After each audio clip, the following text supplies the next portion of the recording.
E aí, quadrúpedes, ruminantes, vamos falar um pouco sobre o Humano Matrix. Ele acabou expondo nosso maior segredo na internet, que é o fato de sermos financiados. Então, eu vou terminar de dar os detalhes aqui para vocês.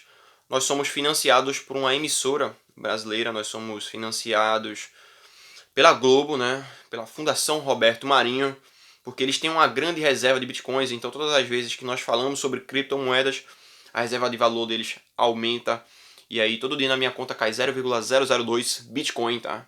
Então agora que nós fomos expostos, eu não preciso mais carregar esse segredo nas costas, dá para continuar comentando aqui as coisas que ele falou no vídeo dele.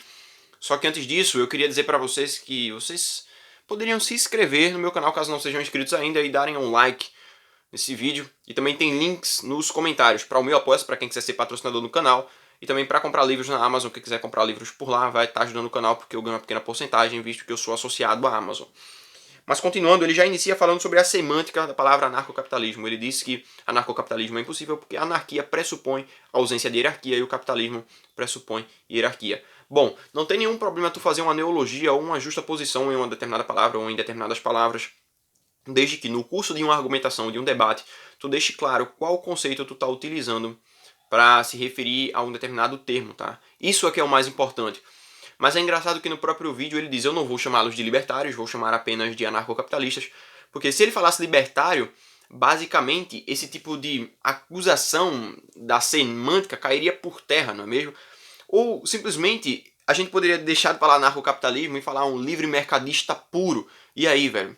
Qual seria o problema? Tá ligado? Esse tipo de ataque à semântica é completamente infundado. Se tu tá tentando refutar uma ideia, tu tem que pegar os conceitos que aquela ideia utiliza para se referir aos termos, tá ligado? Ou o contrário, né? Pegar os termos e utilizar os conceitos que são atribuídos àquele termo para poder refutar aquela ideia. Eu, inclusive, já fiz um vídeo aqui onde eu fui falar do Sai da Matrix e eu não utilizei os conceitos dele, e aí depois eu me corrigi, olha só, não utilizei os conceitos dele, então agora vou utilizá-los e vou me corrigir. Até falei que muitos ANCAPs erraram acerca disso aí, sabe? Não tem nenhum problema nisso. Mas é engraçado que ele não faz isso, sabe? Ele faz tudo de um jeito que sempre dá para ele circular os momentos difíceis ali. Mas tudo bem. Depois ele fala sobre conhecimentos a priori. Isso ele diz no minuto 4:57. Eles têm crença em uma série de conhecimentos a priori, como se fosse possível conhecer a priori mais do que noções recipientes. Bom, eu tô gravando esse vídeo dia 25 de outubro, numa sexta-feira, às 8h11 da manhã. Eu tô gravando esse vídeo para vocês no passado, e eu sei que vocês estão me assistindo no futuro. Então, a priori... Nossa, parece que eu tô em Dark aqui agora. Eu sei, a priori, que você que tá assistindo esse vídeo agora tá utilizando seus meios, que pode ser seu corpo, na verdade é seu corpo, seu tempo, a sua internet, seu aparelho eletrônico, onde quer que você esteja assistindo isso aí. E você está utilizando esses meios para assistir esse vídeo porque você acha que, alocando os seus recursos dessa maneira, você vai sair de uma situação menos satisfatória para um estado mais satisfatório.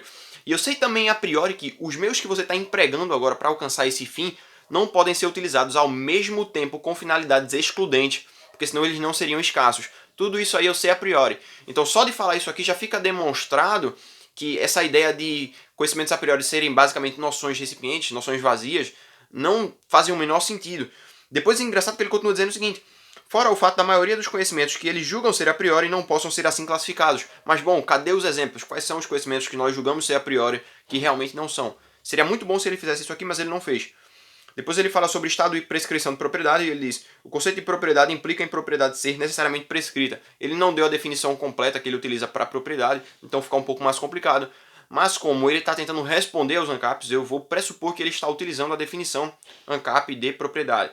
Então imagine o seguinte: o Estado olha para o boi e diz: boi, você agora vai ser dono daquele curral, tá? Eu estou prescrevendo a propriedade privada para você, o direito de propriedade privada, de direito de controle exclusivo daquele determinado curral. Como é que ele pode dizer isso e ao mesmo tempo dizer: olha só, mas o que tu produzir nesse curral, tu vai ter que me dar uma parte?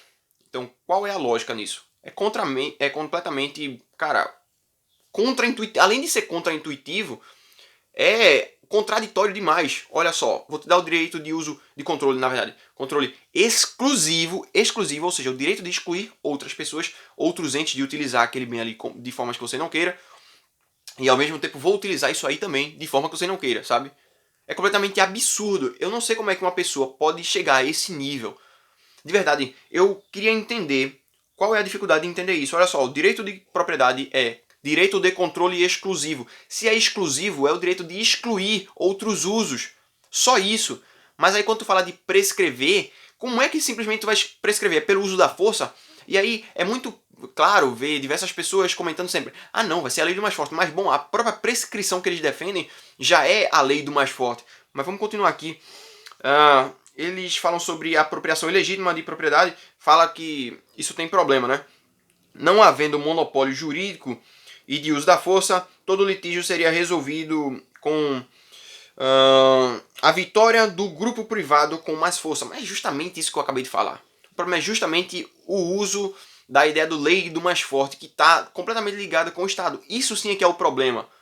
Olha só, mas aí você está esquecendo do feudalismo, sabe? Se a gente realmente seguir esse caminho, o anarcocapitalismo nada mais é do que o feudalismo.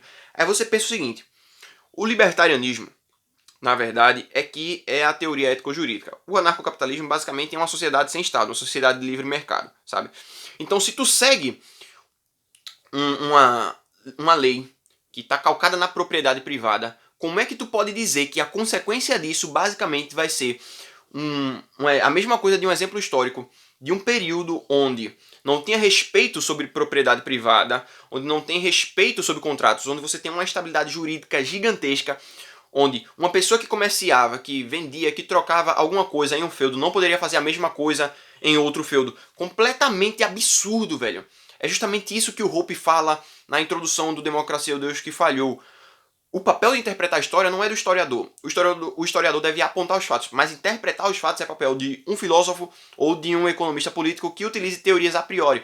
O problema é que ele já falou aqui que para ele, conhecimento a priori nada mais são do que noções recipientes. Então, não importa o que eu falar aqui a priori, ele vai desconsiderar e vai dizer: olha só, isso aí são só conhecimentos vazios. Ele até fala, né? Eles negam o empirismo. Mas, bom, nós realmente negamos o empirismo porque você não pode utilizar o método empírico para provar que o empirismo está correto. Beleza, cara, o método empírico pode ser muito bom para diversas coisas, mas o empirismo não, tá ligado? O Hoppe até contrapõe isso aí no livro Ciência Econômica e o Método Austríaco, e também na própria palestra dele, Ciência Econômica e o Método Austríaco. E também ele faz isso no próprio Uma Teoria do Socialismo e do Capitalismo.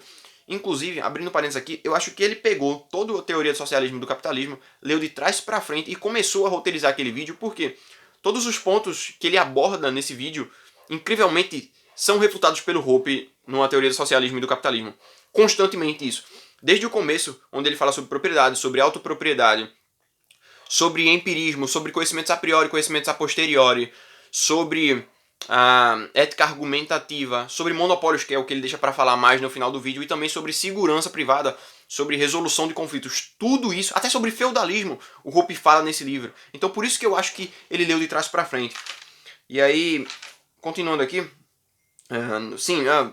só para finalizar essa parte do feudalismo, não tem como tu utilizar um período histórico que não foi calcado em propriedade privada e dizer que o anarcocapitalismo, que é calcado em propriedade privada, são coisas congruentes, tá ligado? Que são iguais, que um é consequência lógica do outro. Não faz o menor sentido, isso é completamente absurdo.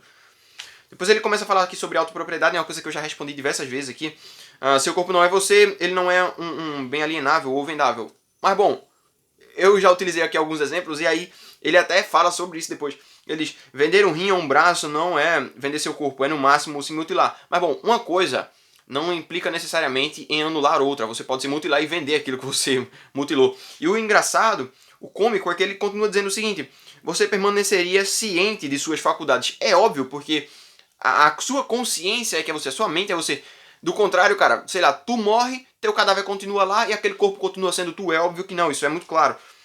Aí depois ele até comenta aqui: ser escravo ou se prostituir também não é alienar o corpo. É decidir fazer algo mediante força maior. Mas que tipo de justificativa é essa? Mas que tipo de pessoa que faz isso? É decidir fazer algo mediante força maior. Isso aqui não significa nada. Isso sim aqui é uma noção completamente recipiente. Isso aqui, ele não está dizendo nada com isso. Mas aí, quando ele fala sobre ser escravo ou se prostituir, vale a pena a gente fazer um pequeno comentário aqui. Que quanto a ser escravo, ou você se permitir ser escravo, realmente não faz o menor sentido. Porque se você está permitindo, você está pressupondo um ato espontâneo, né? O que no lato sensu é voluntário. Eu já disse aqui diversas vezes que eu odeio essa palavra voluntária. E ser escravo pressupõe a agressão. Então não tem realmente como você conseguir conciliar essas duas coisas. Você vai voluntariamente ser agredido. Isso não faz o menor sentido. Já quando ele está falando aqui sobre se prostituir, também não, porque tu está dizendo, olha só, bom, não tô alienando meu corpo, tá? Mas eu tô dizendo para outra pessoa, em troca de alguma coisa, que ela pode utilizar meu corpo de algumas formas, tá? Então eu tô basicamente cedendo um direito de uso, mas não tô cedendo o direito de controle, tá? Isso aqui é bom a gente deixar claro. Depois ele fala sobre coerção. E cara, ANCAPs não se opõe à coerção. Eu já respondi isso aqui em diversos vídeos, inclusive dos neo-iluministas e do próprio Saia da Matrix, que ANCAPs não são contra a coerção, nós somos contra a violência agressiva, o início de violência, tá? Coerção, violência não são um problema, desde que elas sejam defensivas ou punitivas, mas se for agressiva, aí sim a gente tem um problema, isso sim é que a gente é contra. Depois ele fala sobre monopólios. Mas bom, ele desconsidera completamente o que em economia nós chamamos de deseconomia em escala. Quanto maior se torna o porte de uma empresa, quanto maior se torna o porte de uma corporação, mais difícil é tu controlar todas as variáveis que compõem essa empresa, essa indústria, ou seja lá o que vocês quiserem usar como exemplo. Então, isso acaba criando brechas, criando falhas para que outros players entrem no mercado. É por isso que o mercado não pode tender ao monopólio. E mesmo se ele tendesse ao monopólio por eficiência, bom, se isso realmente pudesse ocorrer, se ele está fazendo isso por eficiência, está conseguindo produzir algo de forma muito barata, velho, isso aí seria bom, tá ligado? Não seria realmente um problema, porque ele não conseguiria alcançar preços monopolísticos, que é o real problema, só que eu não quero abordar isso nesse vídeo porque é algo mais complexo, tá? Então, vamos supor que tem uma empresa só, e nós vamos chamar isso de supermonopólio, o Hoppe fala sobre isso também no Teoria do Socialismo e do Capitalismo, e ele consegue produzir tudo com a maior eficiência que existe e com o preço mais barato que existe. Qual seria o problema disso? Tá ligado? Nenhum, velho. Seria de boa, só que, cara, isso é completamente impossível de ocorrer, porque justamente quando uma empresa vai crescendo, quando você vai tendo uma economia em escala, automaticamente você tem uma deseconomia em escala junto. Isso aí é um grave problema que as empresas precisam resolver, é por isso que surgem novos players no mercado para basicamente furar brechas que acabam surgindo que essa empresa não consegue resolver. Mas bom, no mais, é isso aí, porque os últimos 5 minutos do vídeo, basicamente ele fica falando que ANCAPs são feios, que são pessoas que têm problemas para se associar a outros indivíduos, são pessoas que cara, são adolescentes. Basicamente, o que ele diz é que ANCAPs são basicamente incels, tá ligado? É a mesma coisa que tá lá no showroom dos comentários dele. Então, velho, isso aí dá pra gente ignorar, não faz o menor sentido responder esse tipo de coisa. É absurdo, ignorante. Eu vou ficando por aqui, deixem um like, se inscrevam, valeu, falou e fui. Acho que não tem mais nada pra falar não, é isso aí.